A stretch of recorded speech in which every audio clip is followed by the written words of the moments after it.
Hola, ¿cómo se encuentran el día de hoy?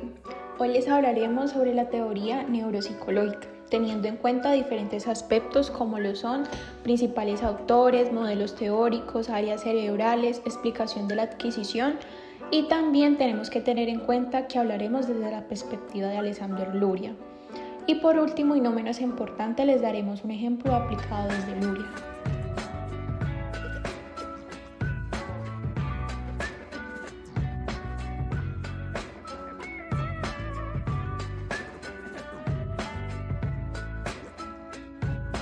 Para dar apertura a nuestro tema quisiera primero darles un dato curioso, y es que Alexander Luria fue el padre de la neuropsicología y que sus investigaciones y enfoques innovadores han tenido cierto impacto en ese campo.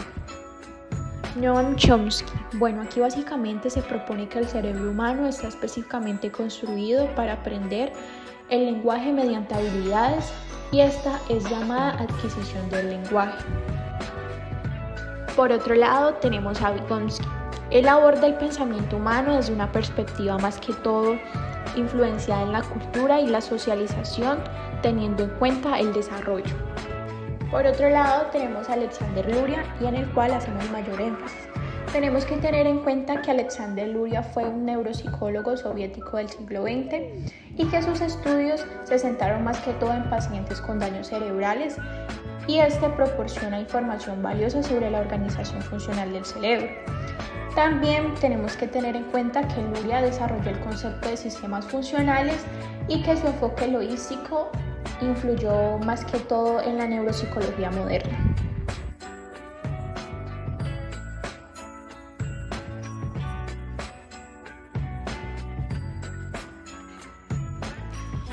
Modelos teóricos.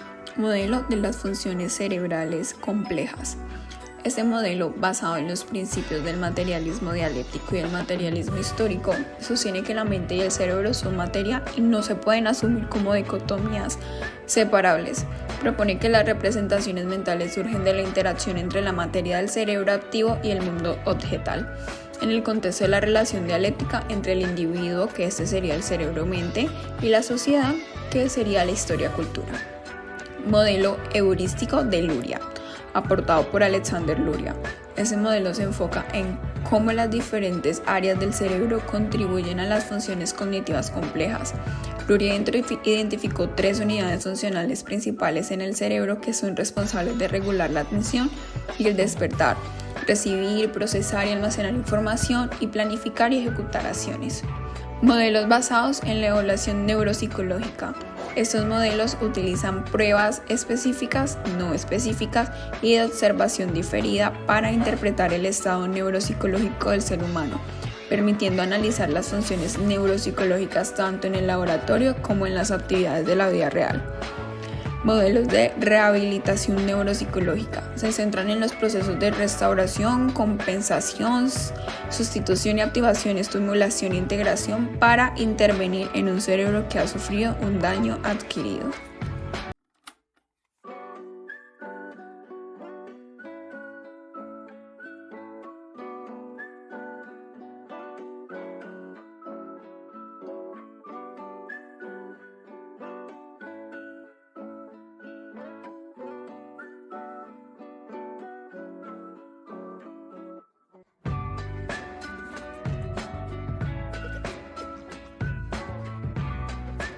También hay unas áreas cerebrales claves para poder identificar esta adquisición.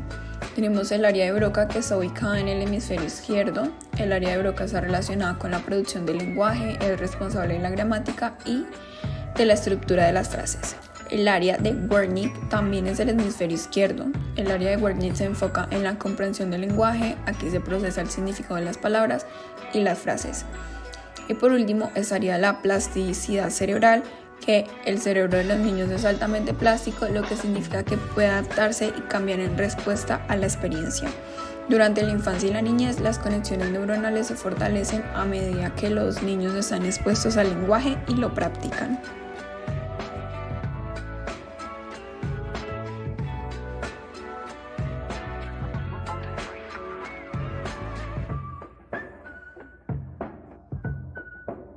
Respecto a la adquisición del lenguaje desde la teoría neuropsicológica, esta adquisición se centra en cómo las estructuras neurofisiológicas de nuestro cerebro y su desarrollo están relacionadas con la capacidad de adquirir y procesar el lenguaje.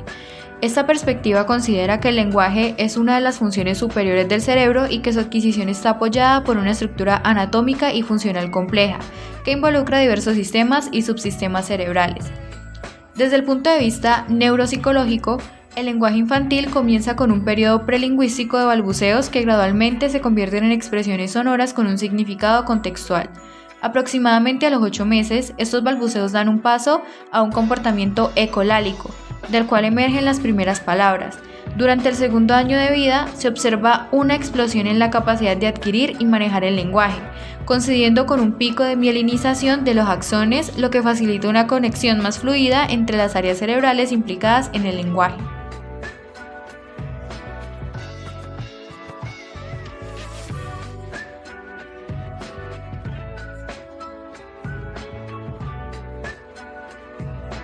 Por otro lado, desde la perspectiva de Alexander Luria, la adquisición del lenguaje se enfoca en la relación entre el lenguaje y el pensamiento, y cómo estos se desarrollan a través de la interacción social y cultural. Luria sostenía que el lenguaje es fundamental para el desarrollo cognitivo y que es a través del uso del lenguaje que los individuos aprenden a categorizar y conceptualizar su entorno. Según Luria, el lenguaje y el pensamiento están estrechamente vinculados, y el desarrollo del lenguaje es un proceso gradual que comienza con sonidos simples y llega hasta la formación de estructuras lingüísticas complejas.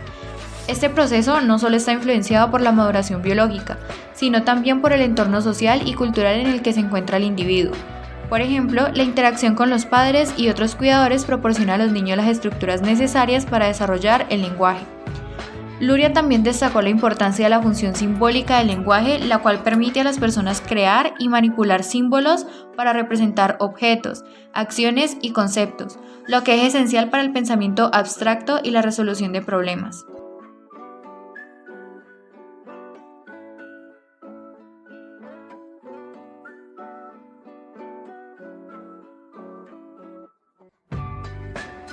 Y por último, y no menos importante, les quería dar un ejemplo sobre Luria.